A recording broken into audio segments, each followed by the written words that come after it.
So I didn't say anything about it, but a few weeks later I'm talking to a friend of mine telling her this evolution I'd gone through, and she said, "Oh, you've become a vegan."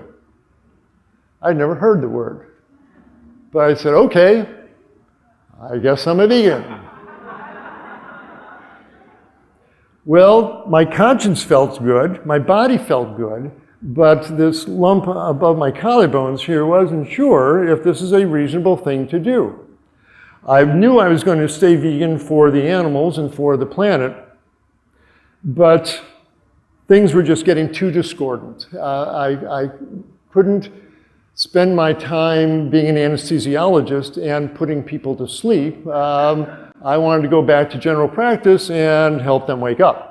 And so I did. I left anesthesia with 6 months to go, much to my parents' dismay, and went back to general practice and started practicing nutritionally based medicine.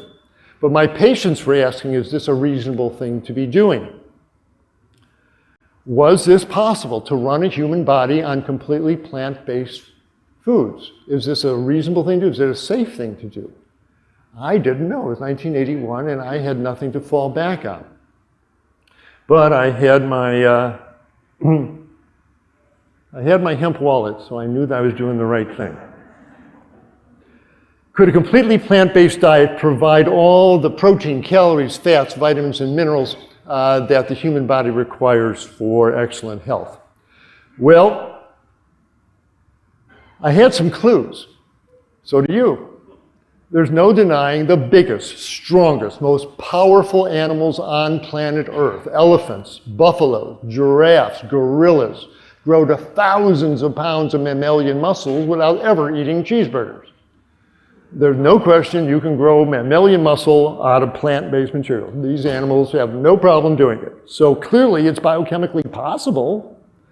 So can we do it in a human body? Back in the 1980s, there were already vegetarian athletes. Bill Pearl was a champion weightlifter. Dave Scott was doing Ironman triathlon records on plant-based diets. So another clue, it can be done. Okay, Klaper, sit down and get the primitive nutrition analysis programs that were available then and work it out. Prove it to yourself that it's a reasonable thing to do. And so I did, and we're just going to cut right through it right now. Let me put up a day of healthy, whole plant-based foods and show you the nutritional analysis. We'll talk about how to make these foods happening, but we'll start with breakfast and have a bowl of oatmeal with fruit and blueberries and walnuts and some flax seeds on it with a cup of rice milk. Lunch, let's have a salad, a bowl of lentil soup. Let's take a scoop of last night's veggie stir fry over some rice. Green and yellow, green and yellow. Those should be your favorite color. Have something green, something yellow, most every lunch and dinner. So here's some broccoli and some steamed carrots and some cantaloupe chunks for dessert. Nice lunch. And dinner time comes around. Definitely let's have another salad. Thank you, Dr. Furman. The salad is the main dish, as he says. Here's some red bean chili over quinoa, green and yellow, green and yellow. Here's some kale and a sweet potato and some raspberries for dessert. A wonderful day of whole food, plant-based eating. Whole food. These are whole foods, okay? This is what humans should eat.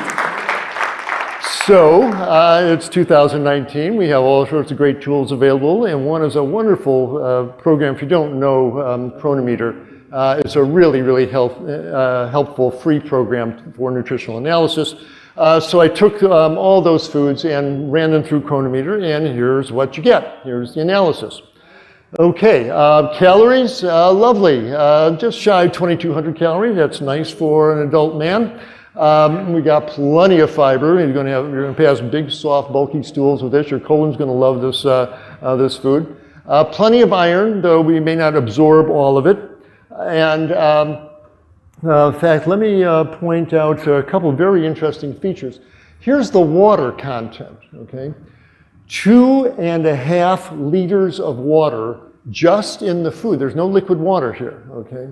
This is a whole food plant-based diet. Plants are mostly water.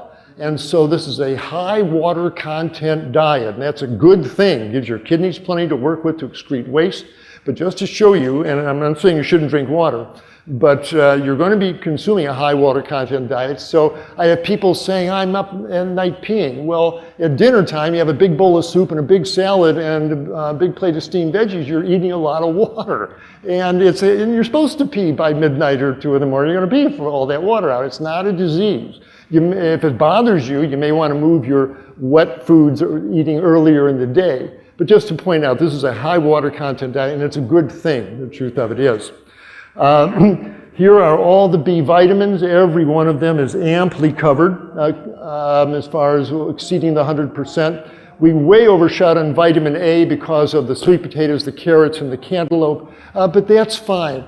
Don't get seduced by the numbers game. Don't get frightened. This is just the chemical analysis. But just because there's X amount of vitamin A in a carrot doesn't mean you actually absorb that. Most of the vitamin A is locked onto the fiber that's going to pass out into the toilet.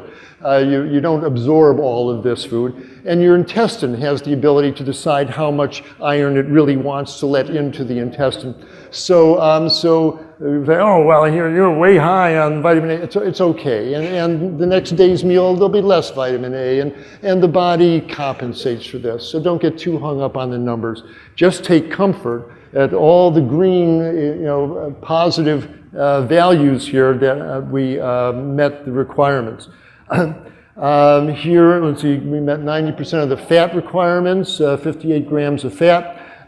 Where am I going to get your protein? Here are all the amino acids, and every one of them are easily met by the rice and beans and greens on a whole food plant-based diet.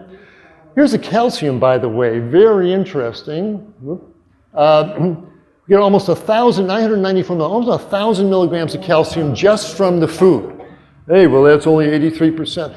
In America, we said the average calcium or the recommended amount, 1,200 milligrams of calcium. Nobody on planet Earth recommends 1,200 milligrams. That's from the Dairy Association pushing the limit up. The truth of it is, if you go around the world, in Europe, they average 525 milligrams.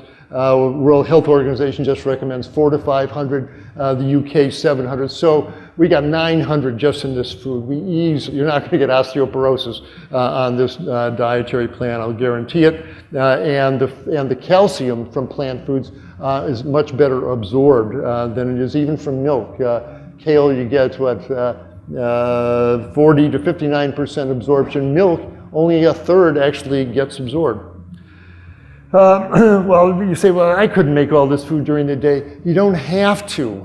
As you get more familiar with this kind of cooking, you make up a big pot of lentil soup, and you get freezer containers, and you ladle half of it into the containers, let it cool, put lids on, and put it in your freezer. Now you got a bunch of frozen soup portions in your freezer. When you don't feel like cooking, the morning you get up, take one out, let it thaw during the day, and it's ready to eat by lunchtime. The same thing, make up a big pot of chili and freeze half of it. And so you start using batch cooking in your freezer to make life much easier for you. You have a big salad in the fridge. My wife always has either a pot of rice or a pot of quinoa in the fridge. She's got a big salad all the time, some salad dressing going. There's usually a crock pot on the counter with a soup or a chili in it. And this kind of way to eat is easy to do.